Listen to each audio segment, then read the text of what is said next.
Hello, everyone. No, let's see. Today's story, we're reading another one from this storybook. This one won't take long to get to at all. It's only on page 41.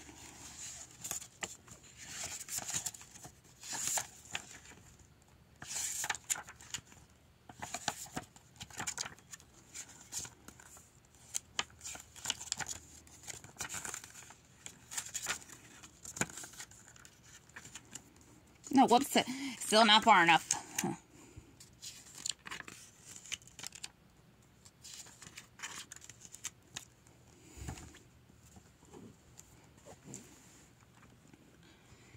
Now, today's story is Dumbo.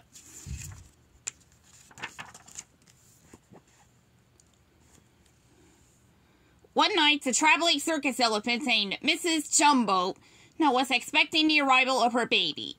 She watched as storks delivered baby kangaroos, hippos, and tigers, but no one came with an elephant. Mrs. Jumbo wondered where her baby could be. The following morning, the circus crew packed up to get ready for their next stop. Everyone was eager to go, except Mrs. Jumbo. She worried that the stork wouldn't know how to find her. "All aboard!" the ringmaster shouted. Mrs. Jumbo had to get on the train. Somehow, soon all of the circus animals and crew were ready. Toot toot! The train whistle sounded, and they were off. To the circus.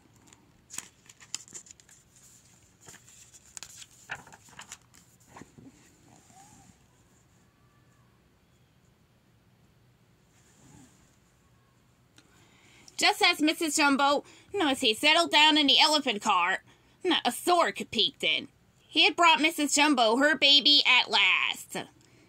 She and her son smiled at each other for the first time. All of a sudden, the baby elephant sneezed.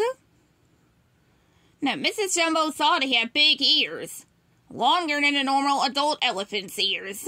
The other elephants gasped. Then they started to laugh at the baby elephant. Mrs. Jumbo ignored them. She loved her new son just the way he was.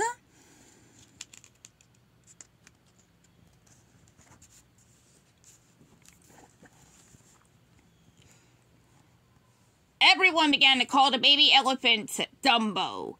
At the next stop, he began to march in the parade, with all the other performers and animals. Dumbo followed his mother and smiled at the crowd.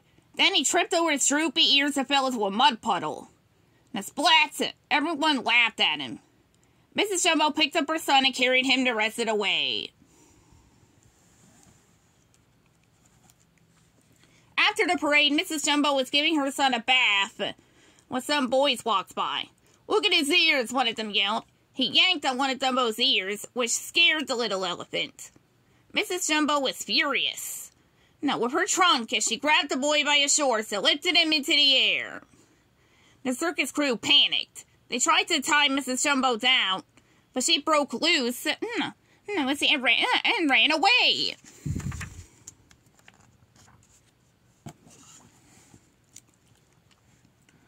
Later that day, the circus crew captured Mrs. Jumbo and locked her in a wagon by herself. Then all the other elephants ignored Dumbo.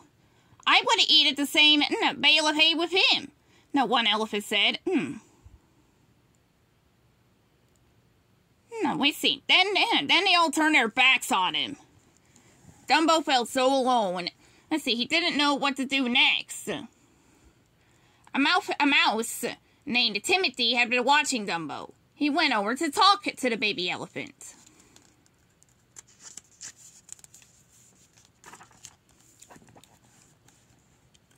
Timothy knew that Dumbo was worried about his big ears, and he wanted to cheer him up. "I think your ears are beautiful," Timothy told Dumbo. "Lots of people with big ears are famous. All we gotta do is build an act and make you a star." Suddenly, they overheard the ringmaster talking about a new act. A pyramid of elephants balancing on a single ball. The ringmaster didn't know how to end the act, but Timothy had an idea. Dumbo could jump from the seesaw up to the top of the pyramid. The ringmaster loved it. On the day of the show, the elephants were nervous, especially Dumbo. He kept tripping over his ears, so Timothy tied them back. During the act, Dumbo's ears came loose, and he tripped over them. Bang! And Dumbo smashed into the pyramid. And all the elephants came crashing down. Dumbo had ruined the act.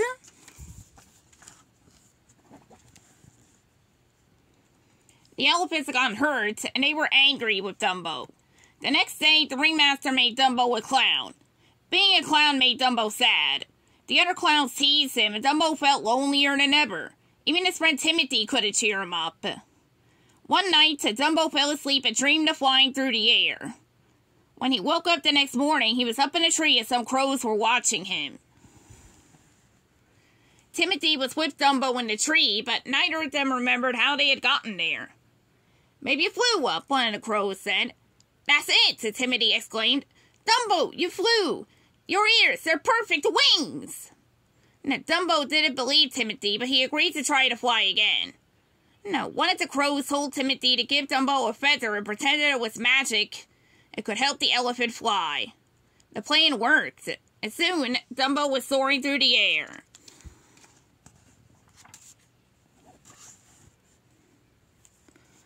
A while later, Dumbo flew back to the circus. Timothy told Dumbo to keep his flying a secret until that afternoon's performance. When it was time for the clown act, Dumbo climbed to the top of a burning house, as he always did. Then he waited until the clowns shouted for him to jump. "Boy, are they in for a surprise," Timothy said. The mouse scurried up to Dumbo's hat. Dumbo jumped off the building, holding the magic feather with his trunk. As Dumbo fell toward the ground, the magic feather blew away.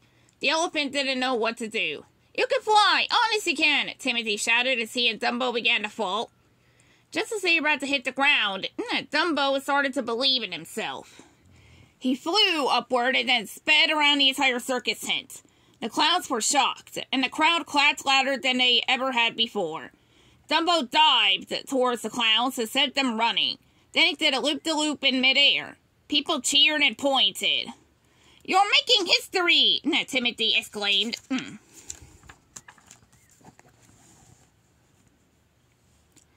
Timothy was right. Dumbo became the most famous elephant in the world. Everyone wanted to see him fly.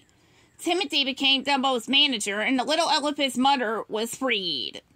Dumbo was happier than he ever thought he could be. He forgave everyone who had been unkind to him, for his heart was as big as his magical ears. The end.